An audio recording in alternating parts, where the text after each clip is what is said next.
And even in the midst of like all of my debt that I owe, because it is a lot, I still would regard myself as a very wealthy person.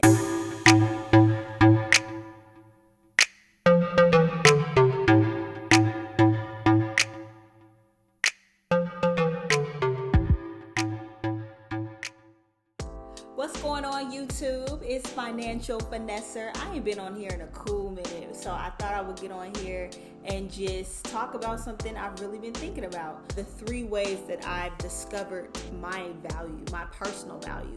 And I do think that says a lot about wealth, ability to build wealth, because for me, like, knowing my value and who I am in different spaces, it makes me a more socially wealthy person. Subscribe if you're interested in knowing when I start dropping more videos in the near future.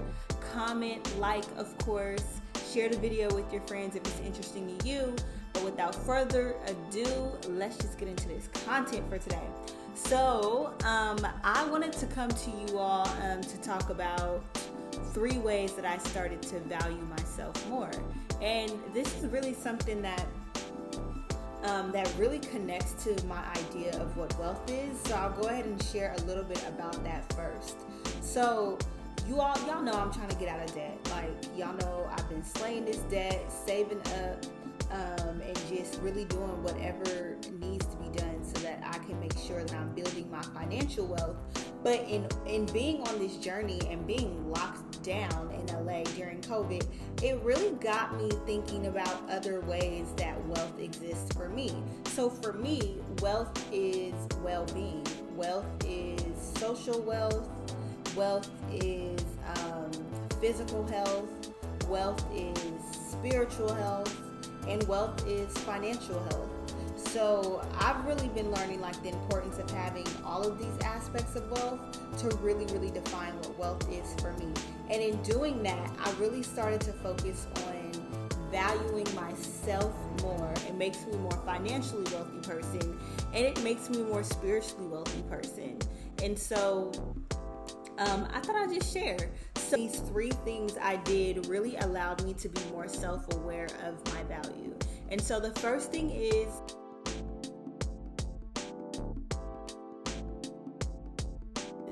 because it taught me that, number 1, I can do this. Number 2, I'm actually good at doing something different. And number 3, it taught me to step up as a leader on my job. So working in the midst of a pandemic, I've taken on more opportunities that I normally wouldn't do. Number 2,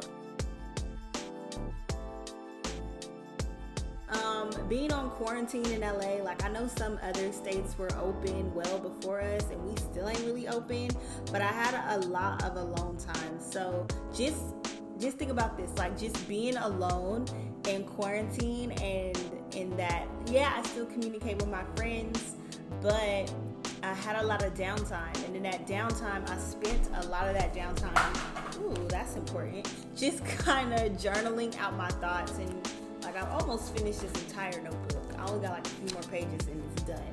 And all of these pages are quarantine pages. Journaling and being alone, like, it allowed me to see a different side of myself that I normally wouldn't take the time to see. So with that being said, having that alone time it forced me to be vulnerable to myself. And number 3, self-love. And I did that by doing a lot of self-care. Like, these curls are intentional. Like, I spent time trying to research the right hair products, focusing more on my spiritual health too, making sure I'm meditating, I'm going to church on Sunday virtually, making sure I'm connecting with my friends who have the same spiritual beliefs as me. I think, like, one of the things that I started to value more when I started to love myself more was my physical appearance. I think, you know, before COVID-19, I just thought I was attractive. It was like, yeah, I think I'm attractive. Like, during COVID, I know I'm attractive. And I really think I know I'm attractive because I've spent so much time with myself, caring for myself and nurturing those areas that I wanted to be more attractive. And in spending more time with myself, I really know that I'm attractive. And I don't really hear a lot of people publicly say that they know they're attractive. I think because it comes with the risk of being, number one, vulnerable, and number two, also looking conceited or narcissistic. But I believe that everyone should believe that they're physically attractive. Like, I think the first 2 points I hit on, more opportunities and being alone and learning myself, those are really like internal things. Spiritual health, reading my Bible, praying, connecting with friends, worshiping God. Those are all like internal benefits of like how I started to see my value. But I think it's valuable to find yourself attractive. And I'm not so sure that a lot of people would agree with that, or I don't really know. What do y'all think?